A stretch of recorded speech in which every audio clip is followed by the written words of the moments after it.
Beautiful কেমন আছো তোমরা সবাই? আজ কিন্তু একটা বিশেষ কারণে যাচ্ছি নবদ্বীপে। তো আমরা এখন বেরিয়ে গেছি আর আছি হচ্ছে রাস্তায়। আর এখন যাচ্ছি, চলো আগে বাসে উঠবো, বাস থেকে তারপরে নৌকা। খুব মজা হচ্ছে। তো সবাই জন্য যে কিছুদিন আগে ছিল কিন্তু নবদ্বীপে গঙ্গা স্নান, মানে গঙ্গা স্নান ছিল সব জায়গায়, আমি যাচ্ছিলাম কিন্তু নবদ্বীপে। যেহেতু আমার বাড়ির থেকে নবদ্বীপ একদমই কাছে, আর নবদ্বীপে যেতে যেতে এই সুন্দর দৃশ্যটাকে কিন্তু আমি কোনোভাবে মিস করতে চাইনি। তাই ভাবলাম তোমাদের সাথে কেনই বা শেয়ার করবো না। এই যে দেখো চারিদিকে এত সুন্দর হাওয়া, আর মধ্যেখান দিয়ে এই যে নৌকা পার হওয়ার যে ব্যাপারটা না, এটা আমার কাছে দারুণ লাগে। মানে দারুণ লাগে। নৌকা করে যাতায়াত করতে বেশ সুন্দরই লাগে, মানে এই হাওয়া খেতে খেতে সুন্দর একটা অভিজ্ঞতা, যেটা আর কী আর বলবো। আর প্রত্যেকবারের মতন এবারও ঠিক ওপারে গিয়েই এরকম নামার সময় যে একটু ঝামেলা হয়, মানে এই সবাই আগে যাবো এই ব্যাপারটা কিন্তু যতই বলো না কেন একটা ভয় কিন্তু মনের মধ্যে কাজ করেই। মানে একটু যতই হোক না কেন, নৌকা যখন একটু হেলে যায় না, বেশ খানিকটা ভয় লাগে। আর তারপরেই তো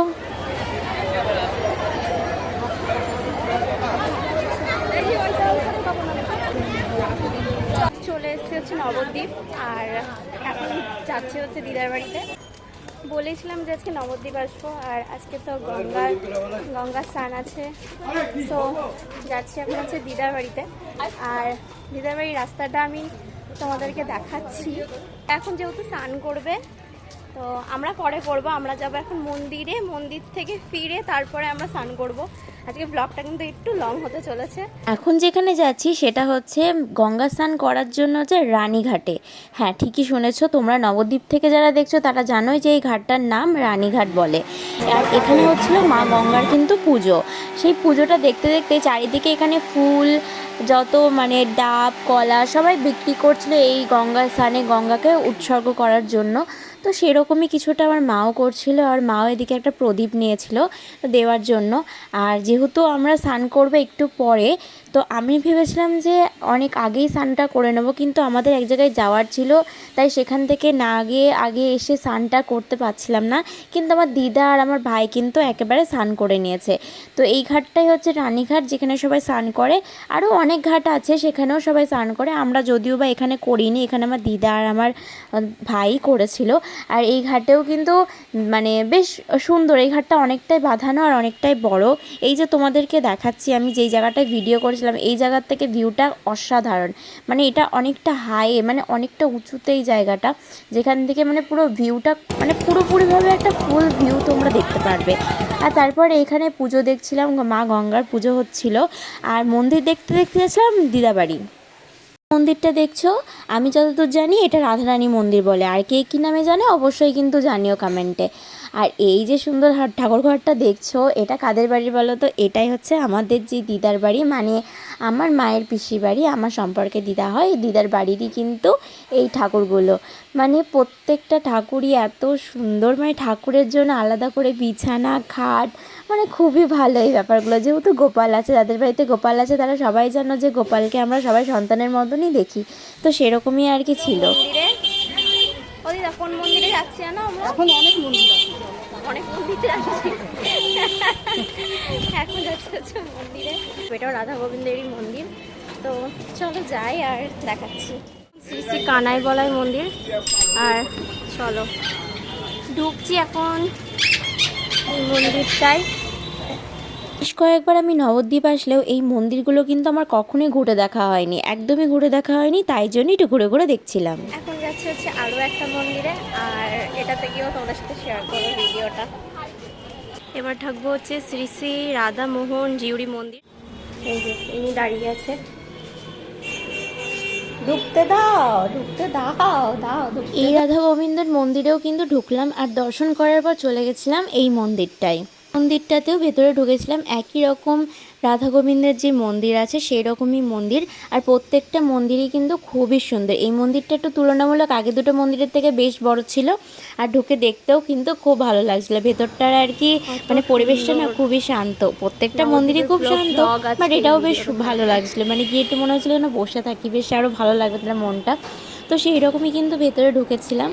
আর এখানে যেটা ছিল সেটা হচ্ছে প্রভুপাদ শ্রী মহেন্দ্রলাল গোস্বামী। এই যে এটা হচ্ছে চরণামৃত, চলো এটাই খাই। দিলে পারে না, এরকম মাছি টাছি বসতে পারে। গোপাল সব বন্ধ না এখন, সেই কারণে ভিডিওগুলো ভালো নেওয়া হচ্ছে না। বাট চলো, এবার এখান থেকে বেরিয়ে যাবো আরও একটা মন্দিরে। চলো। শ্রী শ্রী শ্রী শ্রী শ্রী শ্রী শ্রী গোবিন্দ জিওর মন্দির। এটা অনেকটা বড়, সবাই যাচ্ছে, চলো আমরা। হরে কৃষ্ণ।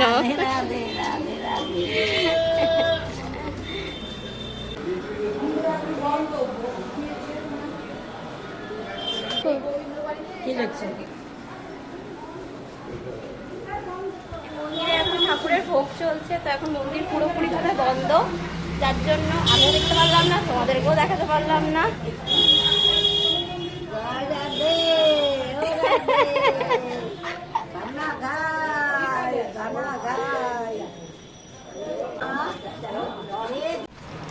এখন দুপুর হয়ে গেছে আর সব ঠাকুরকেই মোটামুটি ভোগ দেওয়া হচ্ছে, যার জন্য মন্দির পুরোপুরিভাবে বন্ধ আর আমরা দেখতে পারলাম না। তবে এখন আমরা যেই মন্দিরে ভোগ খাবো, আমরা এখন সেই মন্দিরেই যাচ্ছি।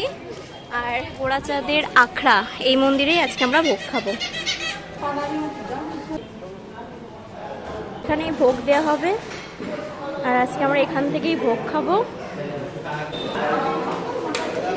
এখানে ভোগ তোলা হচ্ছে, ভোগ শুনছে তাই। এখন যে একটু নরম কিংবাই পয়সা দিয়েছে, যে একটু নরম সে আগে এসে ছবি পয়সা গেছে, আর যে স্ট্রং সে একটু আরে মাছ করে তিনজনের একজনই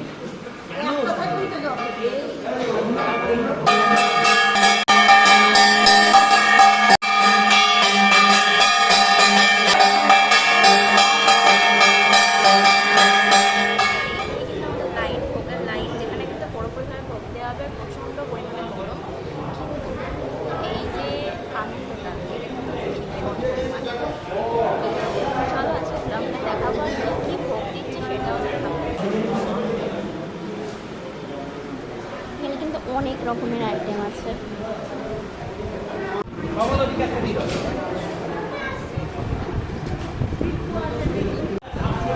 আমরা সবাই খেতে বসে গেছি, ভোগ দেবে, তো একটা করে খাবো, তোমার সাথে শেয়ার করবো। আর ঠাকুরের ভোগ খেতে তো দারুণ লাগে।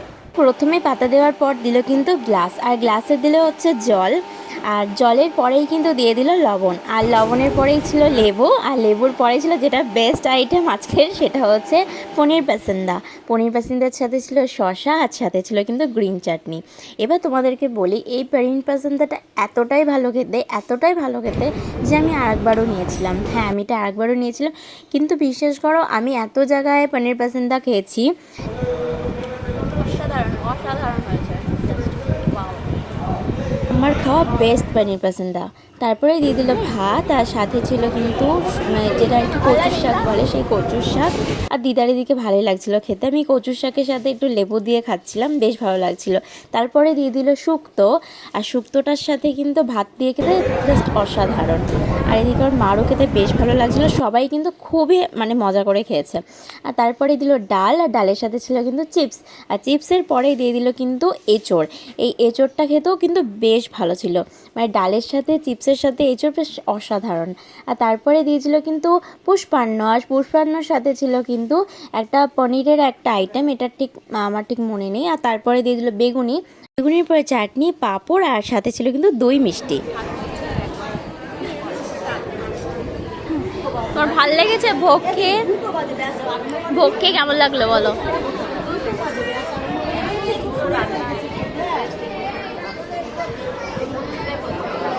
কোন আইটেমটা সব থেকে ভালো লেগেছে? কি পনির পাসান্দার কথা বলছো? পনির পাসান্দা ওটা সব থেকে বেশি ভালো লেগেছে? নিরামিষের মধ্যে খুব ভালো ভালো খাবার আছে, তাই তো? খাওয়া দাওয়া কমপ্লিট, এখন যাবো হচ্ছে বাড়িতে, রেস্ট নেবো, দেন তারপরে যাবো গঙ্গায় স্নান করতে। তো চলো যাওয়া যাক। এবার হচ্ছে সত্যি কথা বলতে বাড়ি ফেরার পালা, কিন্তু আমার একদমই মন লাগছিল না বাড়ি ফিরতে, কারণ এত সুন্দর মেলা, ভাবছিলাম বিকেলবেলা যদি একটু মেলা দেখে যেতে পারতাম তাহলে হয়তো খুব ভালো হতো, তবে বাড়িও তো ফিরতে হবে। তো সেরকমই কিন্তু বাড়ি ফেরার সময় দেখছিলাম চারিদিকে মেলা বসেছে, আর এদিকে দেখো সেই একই রকম দৃশ্য উপভোগ করতে করতে কিন্তু বাড়ি ফিরছিলাম। আর বিকেলবেলাটা যেন আরও বেশি ভালো লাগছিল, তাই ভাবলাম তোমাদের সাথে শেয়ারই করি। আর তারপরে কিন্তু নৌকার থেকে নেমে এবার আর বাসে উঠিনি, এবার সত্যি সত্যি একটা টোটো ধরেছিলাম, যে টোটোর হাওয়া খেতে খেতে কিন্তু বাড়িতে ফিরবো। যেহেতু আমরা অনেকেই ছিলাম, তা টোটো করে বাড়ি ফিরতে কিন্তু বেশ ভালো লাগছিলো।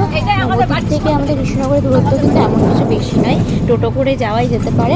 তো সেরকমই একটা দৃশ্য উপভোগ করতে করতে কিন্তু বাড়ি ফিরছিলাম। আর এই যে আমাদের সেই আমঘাটা স্টেশন, যেটা কিন্তু খুব জানো তোমরা, খুব তাড়াতাড়ি কিন্তু কৃষ্ণনগর থেকে আমঘাটার এই লাইনটা কিন্তু চালু হয়ে গেছে অলরেডি, সবাই কিন্তু যাতায়াত করছে। আর তোমাদের যদি আজকে ব্লগটা ভালো লেগে থাকে তাহলে কী করতে, অবশ্যই একটা লাইক কমেন্ট শেয়ার করতে হবে। দেখাবে নেক্সট ব্লগে। চলো টাটা, সবাই কিন্তু খুব ভালো থেকো।